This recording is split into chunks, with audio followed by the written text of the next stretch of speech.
Today we're getting under the hood with EJ Kim, a daughter, sister, women's advocate, and the co-founder and CEO of NNABI, the first company dedicated exclusively to perimenopause support and care. With over 20 years of experience in data, intelligence, and analytics, she has built a career at the intersection of consumer insight, strategy, and innovation, helping brands make smarter, data-driven decisions for growth. Her journey into women's health and perimenopause advocacy is deeply personal. Diagnosed with PCOS in her early 30s and later experiencing perimenopause symptoms firsthand, she was struck by the lack of support, education, and solutions available to women at this critical stage of life.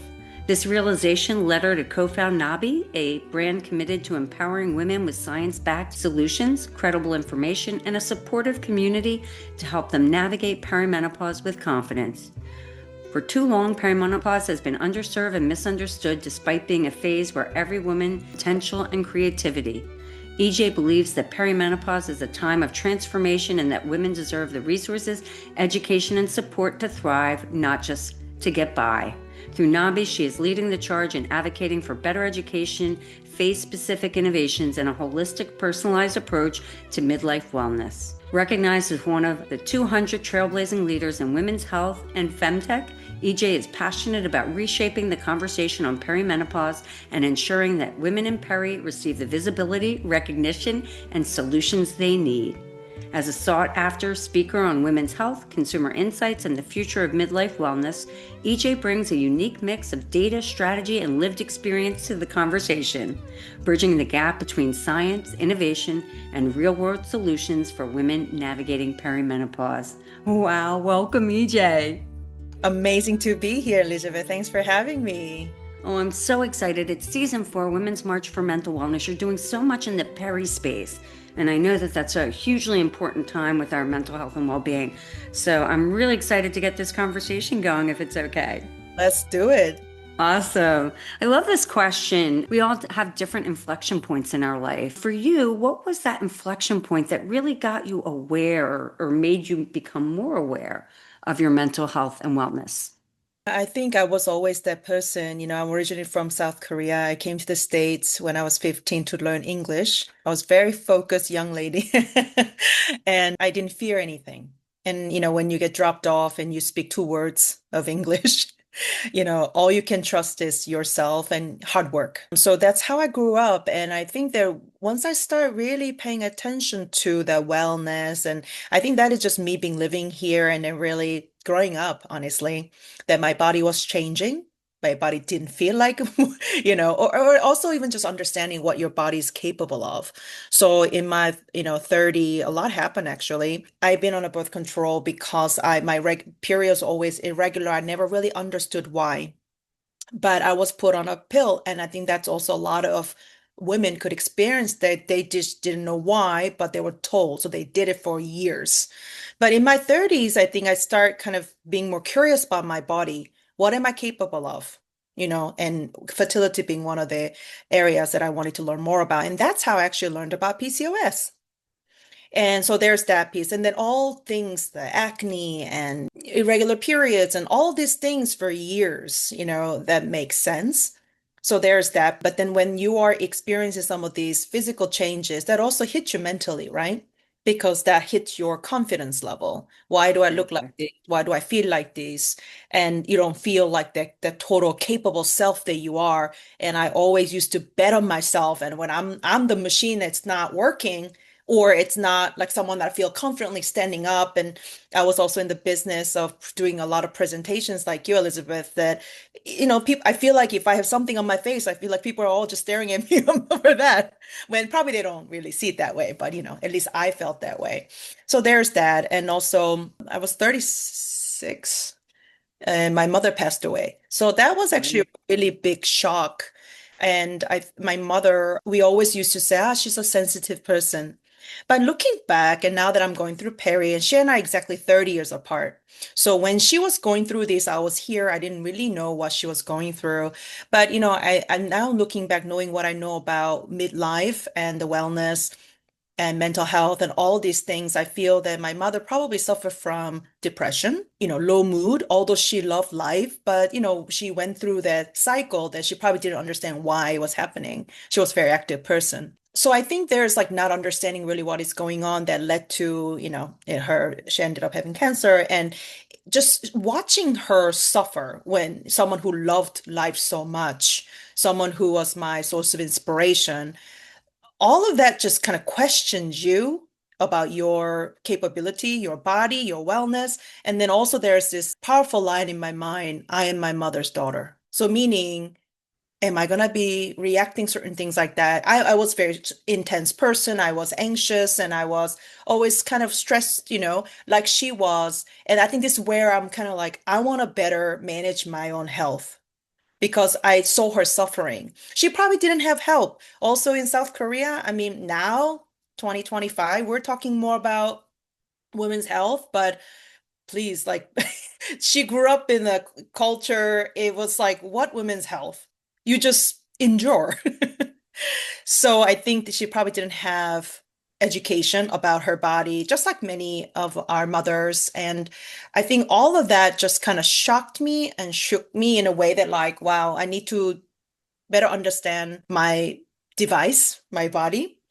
And that's when I start doing a lot of research and exploration so that I understand my body better. I they start to come off of birth control. I wanted to see what my body was capable of, for example, because you know how your body takes time to cleanse and then sync, or certain things if you're either taking a medication or you're stopping. So that was some sort of experiment for myself. And then the whole like walking into perimenopause was kind of, it sneaks in. It's like you never make an announcement. So it was also something that I remember feeling, wait, like, why do I feel this way? And is it PCOS gone wrong or something? But I realized later on that like my body was going through some fluctuation that I couldn't explain. And then I would start getting really emotional. And I never used to use word, Elizabeth, feeling overwhelmed. Because Mm. like I was always on my own. I got dropped off in some small town in Ohio when I was 15, and I just needed to survive because if I ever complained, my parents would be like, "You need to come home because we don't know how this like this is going to work out. You're the only one who's saying you want to work this out." So I couldn't complain. I always had to make it work. So I think I always knew how to just go for it, deal with it, and take a chance. But then I all of a sudden, yeah, I start feeling like my minds are just too noisy. There's a lot in there, and I felt overwhelmed and I felt distracted. So I just felt like questioning my ability then. So going back to you, first of all, I just want to applaud you, 15 years old, to come from South Korea to America with two words and to go on this journey. And you're right, it's about survive and thrive, two things. Because if you don't thrive, you go home. And so I want to just sit for a minute and applaud that little Thank you. 15-year-old EJ. I mean, like what, how incredible is that? But it's interesting. So we go through all these things. And I think women are quite, it's systemic. It's the patterns we've grown up with. It's what society imposes on us. It's what our families impose on us. By the way, not intentionally, it's how they grew up. And what happens is we have all these patterns and that become part of our life. And a lot of them is to, as you grin and bear it, to move on. We don't talk about these things. And so as you reflected on your mother and her journey and not really understanding where she was, because women's health wasn't talked about, it wasn't talked about here either, by the way. Right. And so I think about when I went through perimenopause, the word didn't exist. So I think that we've evolved so much. But back to you and your journey, and as it relates to you, I think that it's amazing that because your nature is to go, go, go, go, go, do, and see yourself operating at full capacity. So to have these things where suddenly you're almost stopped, you have that inflection moment of like looking at your entire self, not just that accomplished self, because of whether it's symptoms, something happens, the loss of your mother, which gets you to go on that journey. So I don't know. I think this is a really good opportunity to sort of, that was a great abbreviated version of from here to there, from point A to point B, recognizing coming into a greater sense of self-awareness. Do you think that was kind of motivated by PCOS and perimenopause? Or was it motivated by your mother's death? What do you think? I think all of the above, frankly, the series of events happen to be all overlapping, and I think life happens like that. And I don't want to say that it's not like I never been the victim mentality person at all. I think it happened for me, honestly. I think by the time I realized the importance of understanding wellness and what my body is naturally capable of, and thinking about fertility. I mean, all these things that women are going through naturally, and then learning about, what are some of the barriers that I have? What are the things I want to try? And frankly, like when I saw some of the immediate symptoms due to perimenopause, PCOS, actually at first, I did things to like take shots and I mean, take medication. I mean, you name it. I wanted to quickly fix it, just like everyone else. I thought I could fix it. But then I noticed that, wow, I'm spending a lot of money. It hurts. And I have a phobia with needles, so that was never fun. And the reason why it never worked was because I never understood hormones. Where I started learning about it, like like research, you know, just reading about it, educate myself, and that's where I understand a bit more about, oh, I do need to get to the bottom line, like underlying cause of it. So there's that. And then, not that I never actually wanted to start a business, but I think I wanted to help myself. I did not want to suffer like my mom did. And I think, her knowing that she was very ill to death literally was 1 year. So a lot happened within that 1 year, but it was so impactful 1 year. And I think it's like a bit of a movie as I even thinking about it. I think she was such a strong woman. Like she really was my idol. She was my role model. And I think seeing her struggle because the physical pain was just so hard it was just really hard to watch. And I think I just never wanted to see myself going through that, especially if I can prevent something. I think that for her, the stress and anxiety, there's nothing she could do about it. And frankly, I think there's a good reason why a lot of women in midlife are on certain medications and things like that. But, when I think about her, I don't think she had the education and the about her body and then access to some of these resources.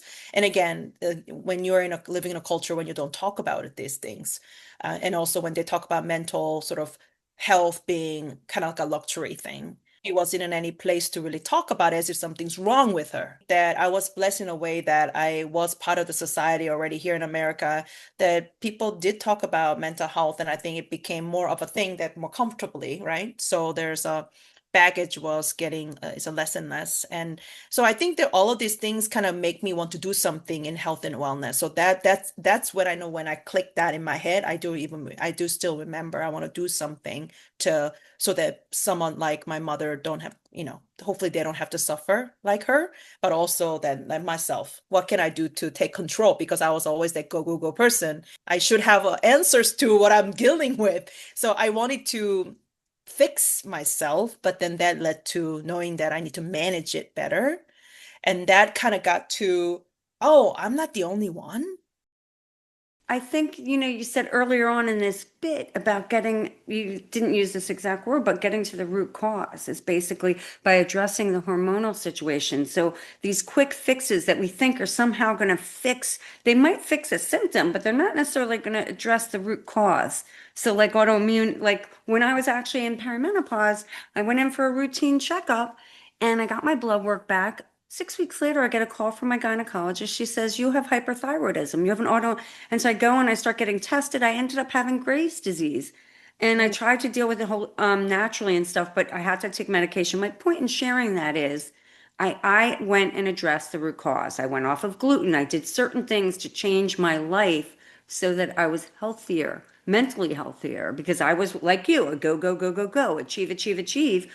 But like at some point, your body and your mind are in different, they're like in parallel universes in a way. They're not working together. And I think as you started to share your story, I also love the fact that you yourself lived experiences are huge. And I think, I had this one early on in our podcast series, I had this one interview and she said to me, "Elizabeth, there's two types of founders. There's the founders who go through a personal experience, a lived experience. And because of that, they're forever changed and they want to go and do something about it. Hey, under the sisterhood, hey, Nabi.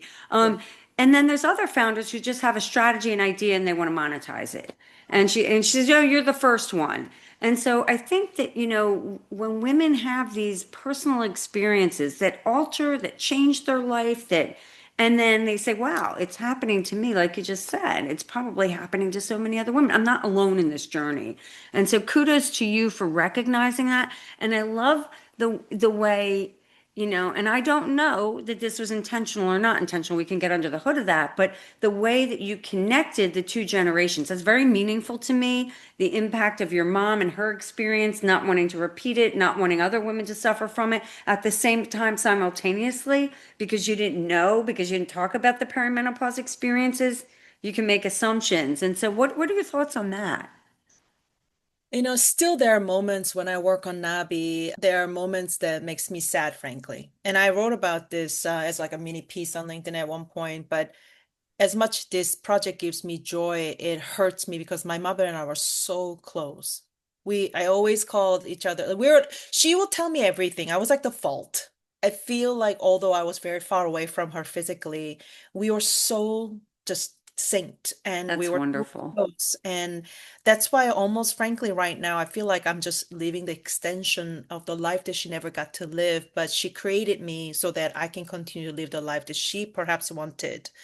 She was highly educated. She wanted to do many things, and she was actually very talented many ways. She could have done some major business deals I could see, but she just wasn't born at the right place, the right time.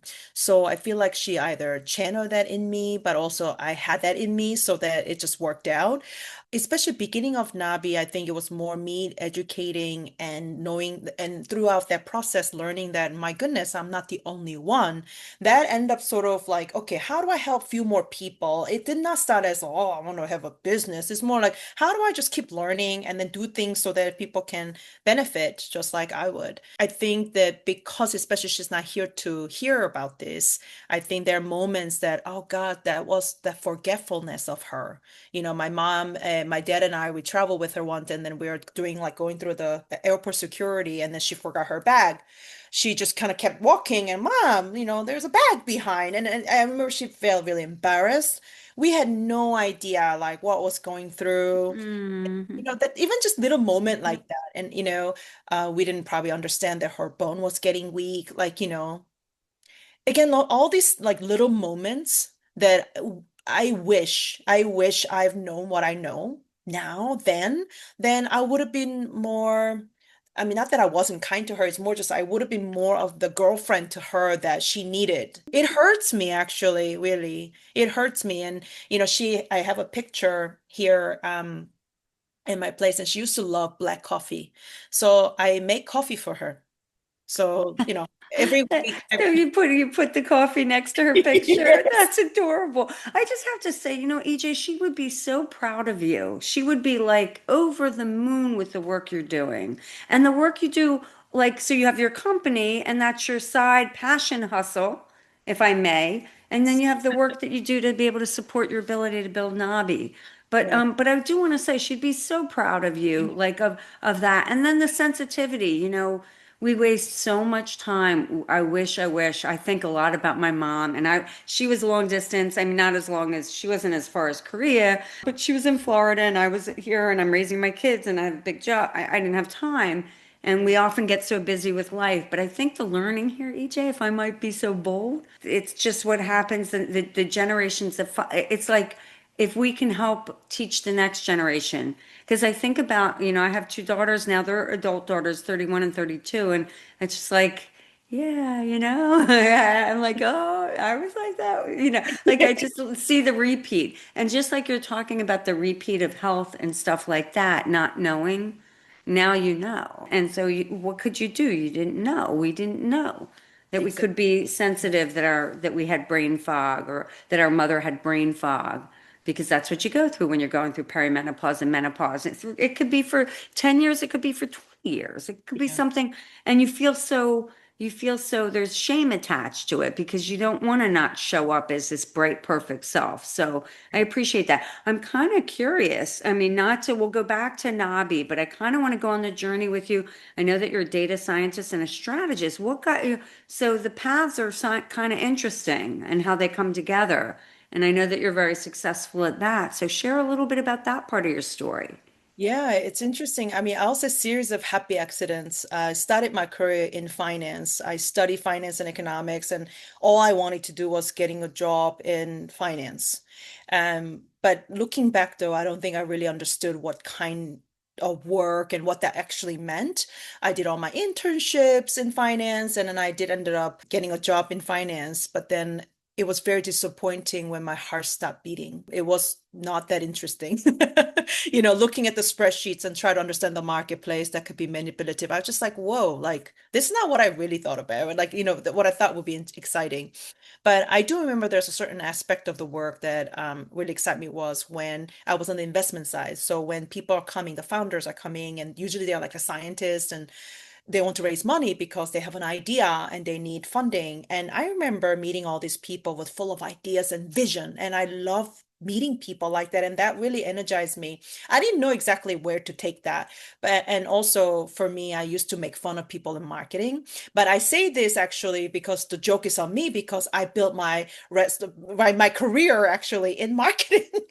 So never say never. So how I landed in myself in marketing was after the finance job didn't work out, meaning I was just like my heart wasn't beating, and I'm one of those people. It's really hard to fake my emotion. So I wanted to be honest with myself, and I started just applying for different jobs. And at the time, I didn't see the connection, but somebody saw the connection of the kind of work that I used to do, which is a lot of analysis of company in the marketing world in an advertising agency. So back then it was more like the sort of, hey, only the creative idea. If it's just sexy creative, that's not really business building idea. If there's a creative idea that actually drive business forward, that actually drives the business results, then that is a good idea. So based on that, like how do you inject a bit of like a McKinsey like business strategy into the creativity? So that's again, without me knowing what the connection was, I was employed and I started learning all about sort of this creative business. But my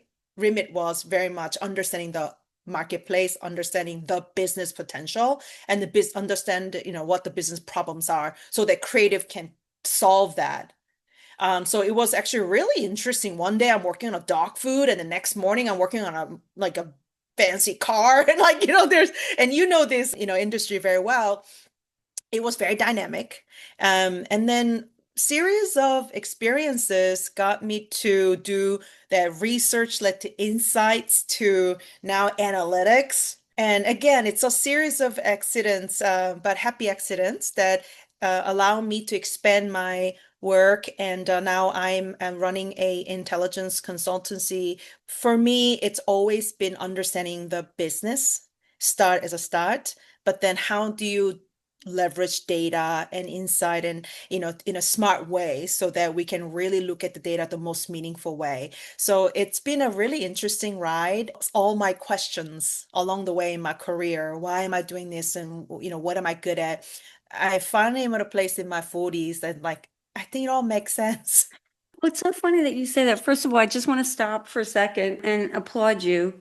I think, though, what I think is interesting about your story, EJ, is the openness. Like a lot of people go in with these big plans. I'm going to do this, this, this. When you are open to letting things unfold and allowing yourself to expand intellectually and creatively, magical things happen. Absolutely. And actually, I do have a funny episode where it was a very terrible experience, but I look back and it's laughing because you talked about like this person who had like a 10-year plan. When I was younger, no, you kind of work hard and like let that show you the results and they'll take it to another place. I do remember interviewing at this place, and this guy was very intense and he asked me about my 10-year goal. I didn't have it. And then I do remember he aggressively saying, so you're saying you don't want to be a CMO? I didn't even know what to say, but that was so uncomfortable conversation. I don't think you should ever define someone's goal or the milestone as a third person who especially just met for an interview. And but perhaps that's also the kind of place that, obviously I didn't belong because I couldn't agree more. I couldn't agree more that they're like these little moments, micro moments that like ping. It gave you that window in. But what's interesting is if it was coming from a guy, they do have their 10-year plan. Women don't plan. We're busy having families, managing big career, like true. and hoping things happen equitably, which they don't. But you know what? Women are so freaking good at what they do, perhaps better than the people with the 10-year plan. And the irony is that, like, I think today we're seeing more and more, even though we have the silent quitters and stuff, I think we're still seeing women claim their space a little differently now. Not all women, but the women who want it for sure. I think there's, I don't want to say more seats, maybe another half a seat at the table. So I think that's an interesting quality in you, EJ. Is that a characteristic that's just unique to EJ? Is it something that a lot of women share? That they Yeah. start out with a plan, but they recognize that life takes you in many, guess what? The road is curvy. Right. And I think there's a lot of disappointment that comes with, and perhaps that's also underlying reason why I never might have put so much of this like plan, and because I didn't want to really disappoint myself, or because things happen because of outside of your control sometimes. And so that could possibly come from a place where I want to be more in control, and controlling my own destiny. But again, looking back, it's a lot of this sort of openness, and that led to one thing to the other. That's why looking back, I'm calling it a series of happy accidents. That when that happened, I never really thought about, even me landing in actually analytics. I always consider myself a strategist. I do business strategy, brand strategy. I'm a strategist. But there's a one particular agency that brought me in, and they didn't quite know how to fit me in. Like I wasn't a brand planner. And so I'm not a quite the planner, but then I wasn't really analytics either. They sometimes people like to label you and categorize you, especially at a big company. And I by accident actually end up leading analytics because that person who was leading was leaving, and I was doing research and work with data again, although I did not claim myself as that. So I remember having a couple meetings as a analytics lead, how uncomfortable. But I also just like kind of leveraged my strength, which is I knew how to ask questions and how asking smart questions, and I knew how to work with people. And then again, who knew? Here I am now running a, insights analytics intelligence organization. Well, it's so funny that you say that, not to share, but like I was at one point when our four companies, I was the leader, I was brought in to start up a consumer digital CRM shop, and then they had three B2Bs, and we merged the four companies. And at one point, partners were leaving. I was a partner. They were leaving, and the table was getting whatever. And they're like, where do we put data and analytics? And they put it under me. I'm like, I'm a chief creative, I'm a creative No way. leader. I kid you not. But guess what? The head guy in data and analytics, Ira, was like, she's the best person to work for because I knew what I didn't know. I asked good questions and I let him do his job and he thrived. And so it was the funniest thing. I'm like, why am I doing this? Well, just be a good leader. And so you learn so much. And now I think it's really interesting, parallel to your life, like data and analytics is such a big part of what we're doing. These stories, we're accumulating them, we are transcribing them, we have a data set of like hundreds of stories. And so we have data on people. And not in a bad way, it's all public, Right. whatever. But the point is, it helps us understand how to, whether it's create educational tools, however, to create things that fill their unmet needs. And so I think that if you're open to happy accidents, they're going to happen and magical things will happen. So why don't you tell everybody what NABI is and how it all began? The source of inspiration, of course, is your own journey, but like share with us.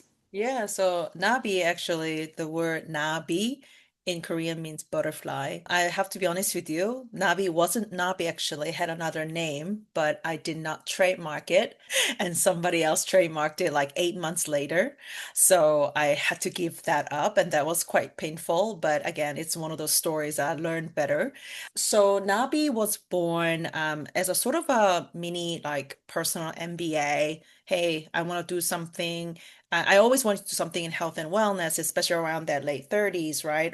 Because of my mom and because of what I was going through, I wanted to do something. So I started actually what NNABI wasn't NNABI as a more of a natural midlife sort of support or help solution company. So that was sort of how I got started. But then the more I understand about the midlife and hormone journey, I realized that I was kidding myself.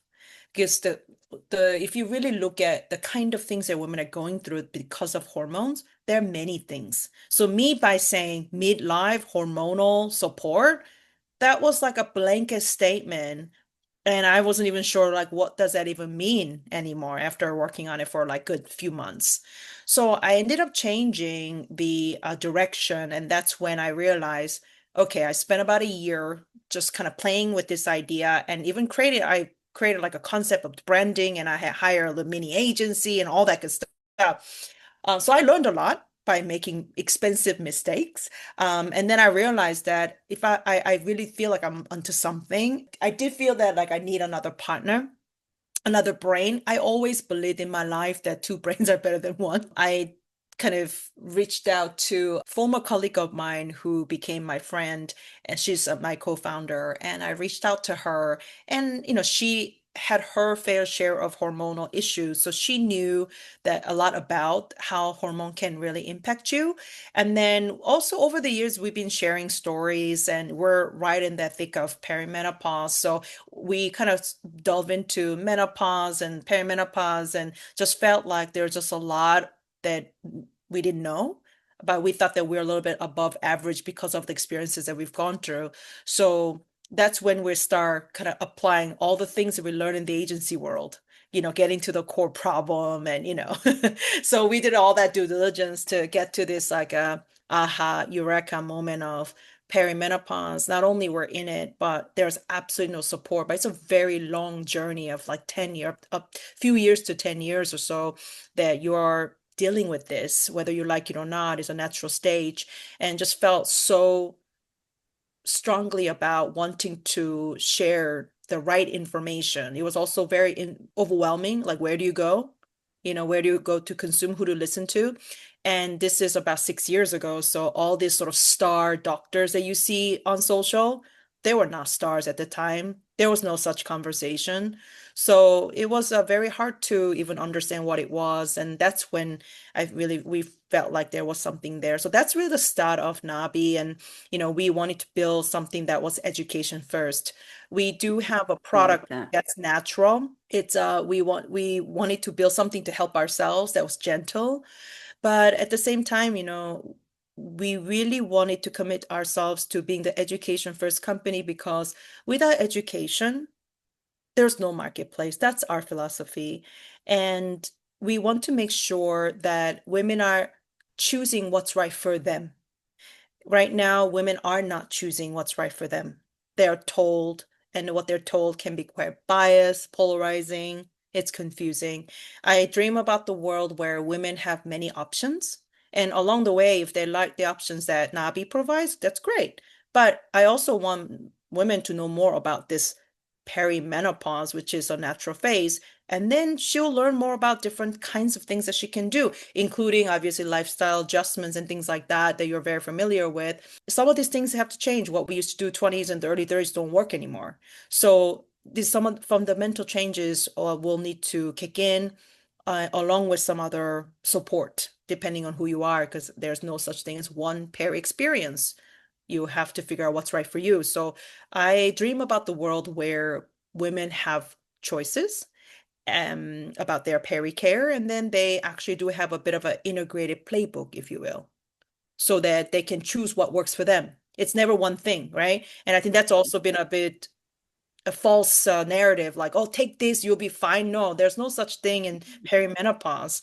So, and but that both my co-founder and I, we come from marketing background. We can spot some of these false claim advertisements very quickly. So we're Well, like, how do we not do that? so I'm kind of curious to that point, so you say there's really not one product. I know I take all different types of multivitamins. Does your perimenopause product work past perimenopause, like in the menopause and postmenopause phases? Like I see you have a CBD. I was just on your site and stuff, and the other version, like, does it work? Do you just recommend it for that phase, or do you feel like it's a good overall, dare I say, vitamin? It's botanical based, it's only herbs. And how we built it was getting to the root cause of the perimenopause. And actually, frankly, menopause, postmenopause is absolutely a good candidates for our product because we didn't build for the symptoms, we built for the bodily system. So the reason why we call it Peri Essential 5 is because when your hormones are fluctuating, and there's a change in your hormone levels, what happens is there are five key areas of your body gets disturbed. One being nervous system, digestive liver function, your blood sugar balance, your immunity, and inflammation. Those are the five bodily health systems. So when those five areas are disturbed, then you feel the symptoms of anxiety and feeling bloated, feeling joint pains, and all of these many things that you heard about at this point. They're like 100 symptoms. So we wanted to get to the core of it. So we are marketing as a perimenopause because it's a very gentle formula, and we want to make sure during perimenopause, actually, because we still have hormones, it's just fluctuating erratically. We are not a lot of people are actually qualified for like hormone replacement therapy, and also there are a lot of women that actually don't want to do it. So we wanted to, tackle this particular area and then era of women's life that is not taken care of. However, we actually do have some customers who are in postmenopause, and because we also help with the immunity inflammation, the joint pains, women are loving the option and also helps them. It's not a sleep aid, but it helps with the more relaxation and sleep, especially with the CBD one. So it's been something that people can easily incorporate into their already existing vitamin routine because women in their 40s and 50s already have a bit of like certain routine. So it's not like you have to create new routine, but it's you have to just add it to what you're taking, hopefully omega, hopefully vitamin C, vitamin D, and then you add a peri essential 5 as a part of it so that you can kind of give yourself a full support. So that's how we build. So while we market it for perimenopause and we are all in on perimenopause and we take pride in that, but also we do have some people coming because there's not a lot of solutions out there that really taking that functional medicine approach that I women are love it. different phases and then benefiting. And at the end of the day, if everybody's different, everybody's stage is different too. So if you try it and it helps you, we'll say all power to you. Just keep going, whatever the solution that works for you. First of all, thank you for sharing that. And that's great. And I like hearing that because I'm always curious to your point. Everybody is trying to sell the magic bullet. Whose is better? What is the right one? It's so confusing. But in a way, it's kind of like perimenopause and beyond.